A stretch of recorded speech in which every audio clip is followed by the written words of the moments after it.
everyone and welcome to Kaushal Raj Teachings. Today we will study chapter 3rd, Retaliation and Struggle of British Empire.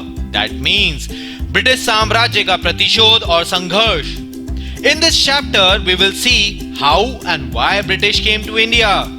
How did they establish their roots in India and ruled for so long? Well, इन दो छोटे से सवालों के पीछे बहुत बड़ा इतिहास छुपा है. अगर आप भी इन सवालों का जवाब जानना चाहते हैं तो आइए हमारे साथ और जानिए इन सभी सवालों का जवाब.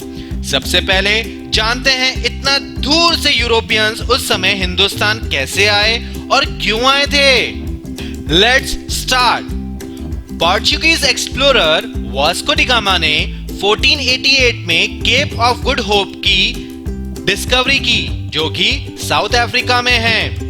डिस्कवरी के ऑलमोस्ट 10 इयर्स बाद, दैट इज ऑन 20th मई 1498 को via sea route Calicut port discover किया, जो कि इंडिया के ईस्टर्न कोस्ट पे है. Vasco da Gama was the first European to reach India by sea. चूंकि वास्को डी गामा पोर्चुगीज से थे तो सबसे पहले पोर्चुगीज आए थे, फिर डच और ऑलमोस्ट 100 इयर्स बाद ब्रिटिशर्स आए थे. ये यूरोपीय देश भारत की समृद्धि से बहुत प्रभावित थे और व्यापार करके धन प्राप्त करने के लिए भारत पहुंचे थे. उस समय भारत की आर्थिक स्थिति तो बहुत मजबूत थी, जबकि भारत की राजनीतिक स्थिति बहुत कमजोर. This was because natural resources were in abundance and climatic conditions were also good for agriculture. On the other hand, the whole of India was divided into different clans. Due to this, there was a lack of national awareness and unity in India. इसलिए समय के साथ यूरोपीय लोगों ने हमारी अस्थिर राजनीतिक स्थिति और अराजकता का फायदा उठाया और अपने साम्राज्य का विस्तार करने के लिए भारत पर आक्रमण करना शुरू कर दिया. उनमें से अंग्रेज सबसे सफल व्यक्ति थे. उन्होंने अगस्त 1947 तक भारत पर अपनी सोवेनिटी बनाए रखी. आइए देखते हैं 10th बोर्ड एग्जाम में किस तरह से क्वेश्चंस पूछे जाते हैं और आपको क्या और कैसे आंसर्स लिखने चाहिए. With which objective did the Europeans arrive in India? इसमें यह समझना होगा कि हमसे यूरोपियंस की ऑब्जेक्टिव पूछे हैं, ना कि सिर्फ ब्रिटिशर्स के. That means हमें पोर्चुगीज और डच के बारे में भी बताना होगा. So its answer is, in the year 1488, Cape of Good Hope is discovered. On 20th May 1498, Portuguese explorer Vasco da Gama reached Calicut port on the eastern coast of India and discovered a new sea route to India.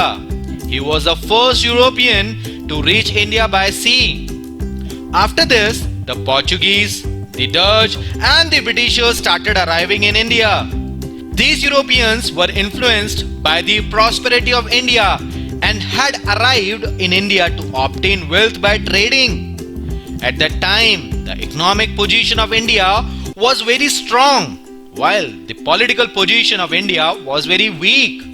There was a lack of national awareness and unity in India. Therefore, with the time, Europeans took advantage of our unstable political condition and chaos and started invading India to expand their empire. Among them, the Britishers were the most successful ones and they maintained their sovereignty upon India till August 1947 CE. I hope arrival of the Europeans in India का topic आपको अच्छे से समझ आ गया होगा. Video के description box में एक क्विज का लिंक है, उसको ट्राई करके आप अपना लर्निंग लेवल पता कर सकते हैं. Still, if you're having any doubt, then feel free to write in the comment box. I will try to answer it as soon as possible. Arrival of the British East India Company का topic हम next video में देखेंगे. Till then, happy learning and bye bye.